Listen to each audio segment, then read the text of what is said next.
그러면 그 아버지께서는 아까 술을 많이 드셨다고 하셨잖아요. 네네. 건강도 많이 안 좋으셨을 것 같아요. 예, 그렇죠. 매일 드시면 뭐. 술을 매일 드시니까요. 그래서 참 술 때문에 정말 네. 괴로웠었어요. 너무 괴롭고 심지어는 이제 아버지가 그날도 제가 학교 가기 싫은 날이었던 것 같아요. 그런 또 촉이 왔던 날이었는데 이제 그때가 16살 때거든요.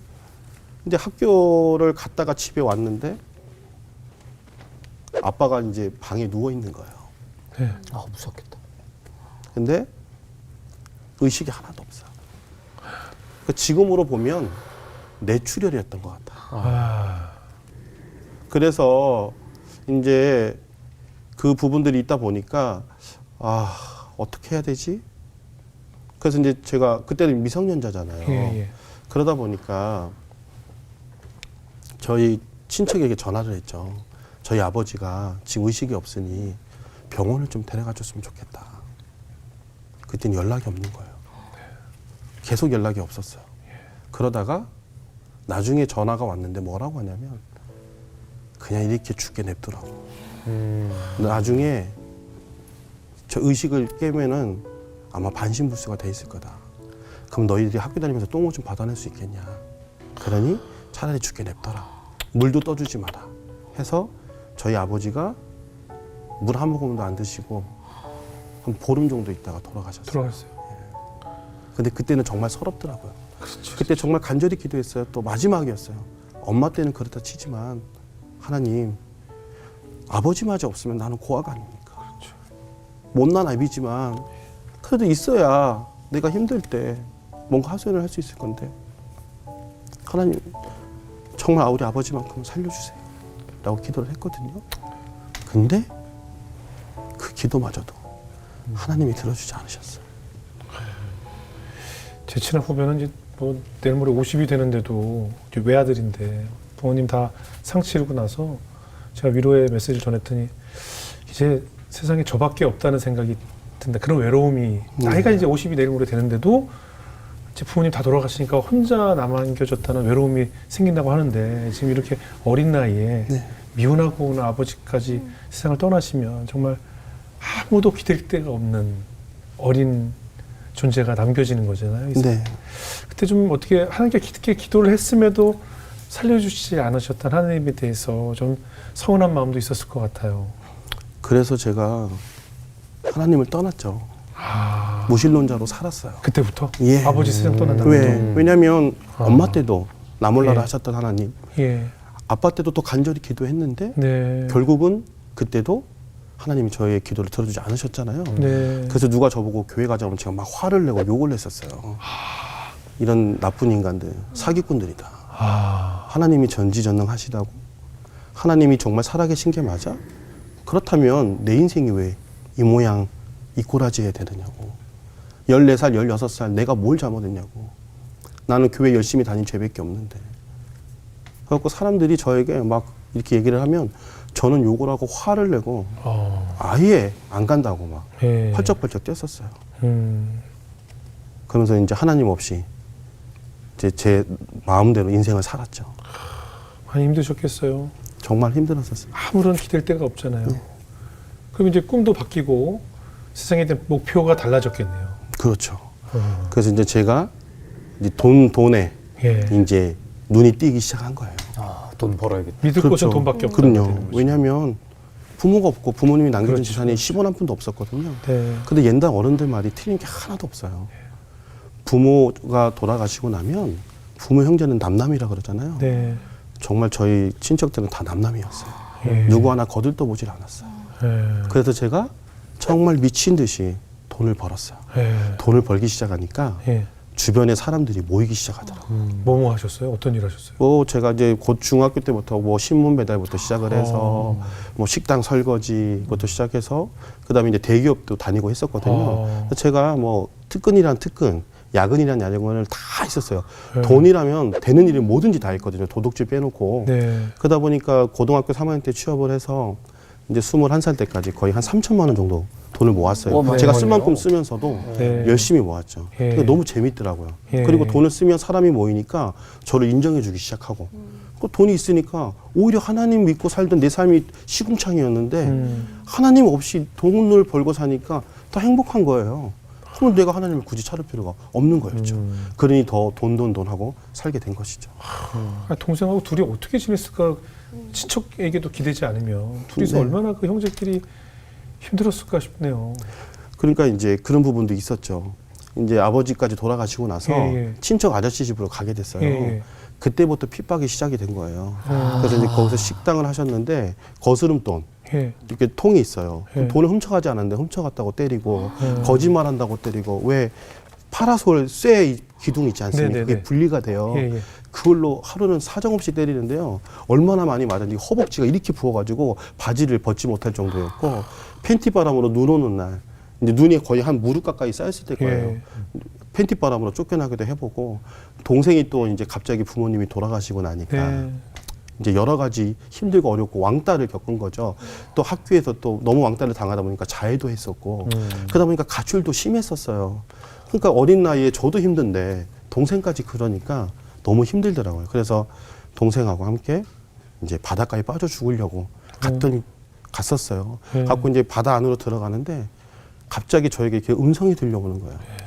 사랑하는 내 아들아, 네가 왜 죽으려고 하느냐.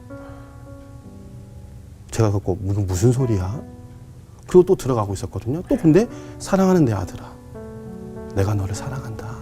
죽지 말아라. 그러시는 거예요. 그렇게 들려오는 거예요. 그래서 제가 나를 사랑한다고요? 나를 사랑하는데 나를 지금 이 모양으로 만들어요? 엄마 아빠가 죽은 것도 모자라서 내가 친척집에서 모함까지 들어가면서 매도 맞고 어디다 하소연도 못하고 이렇게 살아야 되는 게 내 삶이 맞습니까? 당신이 날 사랑한다고요? 그게 말이 돼요? 그런데 그 순간 그렇게 하다가 또 마음이 약해졌는데 다시 바깥으로 나오게 됐거든요. 네. 그러면서도 이제 삶이 좀 변화될 줄 알았는데 변화되지 않아서 또 한 번에 제가 이제 동생 몰래 목에 메고 이제 죽으려고 자살 시도를 했었었죠. 예. 근데 사람이 죽는 게 참 쉽지가 않더라고요. 그럼요. 계속 그런 반복되는 삶 속에서 살았습니다. 그러다가 이제 결국 어떻게 하나님께 붙들려 오셨어요? 동생이 이제 먼저 학교를 다니다가 도저히 안 돼서 고등학교를 자퇴하고요. 네. 서울로 도망가다시피 나왔어요. 예. 그리고 이제 저도 한 1년 정도 있다가 이제 회사가 부도가 나면서 뭐 딱히 일을 할 게 없어서 동생과 함께 합쳐야 되겠다 해서 이제 서울로 오게 됐죠. 네. 오게 되면서 우연치 않게 저희 모교에 네. 이제 제 친구들과 연결이 된 거예요. 예. 그래서 이제 민규야 한번 교회 한번 와봐라 해서 이제 갔는데 마침 그때 제가 저희 담임 목사님을 만나게 된 거예요. 네. 그동안 이제 목사님이 저를 딱 보시더만 그러시더라고요. 민규야 다시 신앙생활 해야지. 딱 이 말을 하시는데 저도 모르게 거부할 수가 없는 거예요. 예. 다른 사람이 그 얘기 있으면 바로 욕이 튀어나왔는데 저희 목사님이 그렇게 이야기를 해주시니까 거절을 못 하겠더라고요. 네. 그래서 목사님 알겠습니다 하고 이제 그 다음 주부터 교회를 다니기 시작을 했어요. 네. 근데 이제 그때는 신앙이 있어서가 아니라 이제 목사님의 말씀이고 또 제가 힘들고 어려울 때 도와주셨던 분이었고 하기 네. 때문에 그 말씀을 거절할 수가 없어서 다니기 시작을 했는데 네. 참 힘들더라고요. 이거 왜 성경에 보면 항상 기뻐하라, 쉬지 말고 기도해라, 범사에 감사해라. 네. 이 말 성경 구절이 제 인생에서는 정말 싫은 성경 구절이었어요. 왜요? 제 삶이 변화된 게 아무것도 없고 기뻐할 일도 없고. 나이가 들면 들수록 환경이 나아져야 되는데 전혀 그렇지가 않으니까요. 그래서 이 성경 말씀을 들을 때마다 저는 항상 제가 신앙이 없나? 내가 뭐 때문에 이렇게 힘들고 아파해야 되지? 그러다 보니까 이 성경 구절이 너무 불편한 거예요. 그런데 또 우리 목사님은 사랑으로 저희들을 이제 보살펴 주신 거였죠. 제가 그 당시에 청계천에서 일을 할 때였는데 네. 고시원에서 남자 둘이 살았어요. 네. 근데 이제 월세를 내고 이제 직장 생활을 하다 보니까 월급이 얼마 되지 않아서 힘든 과정 속에 있음에도 불구하고 교회에서 매달 저희에게 몇십만 원씩 이렇게 보조를 또 해주셨었거든요. 네. 그러다 보니 그런 사랑을 받고 있다 보니 하나님을 떠날 수는 없었고, 예. 근데 그 당시에 하나님은 또 저에게는 와닿지 않았고, 이러한 이제 냉탕과 온탕을 왔다 갔다 하는 그런 상황의 연속들이 가운데 있었었죠. 예. 그러다가 이제 목사님을 보면서 그 목사님이 결국 그 인생을 좀 변화시킨 거네요. 네, 네, 그렇죠. 예. 목사님의 어떤 면이 좀 존경스럽고 그랬어요? 아까도 잠깐 말씀드렸지만 네. 저희 목사님은 이제 19살에 화공약품 폭발로 네. 중도 실명을 하셨잖아요. 예. 그리고 두 눈 없고 한 손 없는 전도사님이 예. 병원에 입원했을 때 전도하셔가지고 예. 그래서 이제 전도사가 되고 목회기를 가셨는데 우리 목사님은 그 서울에 이제 효자동에 보면 국립서울맹학교가 있어요. 예. 거기에 이제 기도각세기를 만드셔가지고 40년 동안 시각장애인 학생들, 중고등부 학생들을 이제 말씀 양육하시고 그다음에 그 학생들을 교회로 초대해서 이제 그 다음에 이제 저희와 함께 교류하게 해서 이제 신앙생활도 하게 해주셨고, 그 다음에 이제 포도나무 선교회라 그래서 이제 그 당시에 성경 점자 책과 이제 찬송가가 많이 만들어지지 않을 텐데 그걸 제작해서 나누는 걸 했었고 점자 시계도 이제 했었고요. 그 중에 또 한 분인 전도사님은 국내 최초로 전화기로 이제 도서관을 만들어서 시각장애인들에게 이제 그 일상생활의 정보를 사역하는 일들을 해 오셨었거든요. 이제 그런 사역들을 하나하나 봐오면서 우리 목사님의 사역들을 보면서 또 우리 목사님께서 항상 하셨던 말씀, 오늘이 항상 마지막이다 라는 생각을 가지시고 이제 목회하시는 그 모습들, 변치 않는 그 모습들을 보면서 내가 이 목사님을 어렸을 때도 봐왔지만 지금 와서 또 보니 한결같은 그 목사님의 모습을 보면서 분명히 하나님이 있는 게 맞구나. 내가 아직 찾지 못한 것이 아닐까라는 생각을 가지게 되면서 나도 그러면 목사님처럼 그런 목사님이 되고 싶다라는 생각을 좀 하게 됐죠. 예.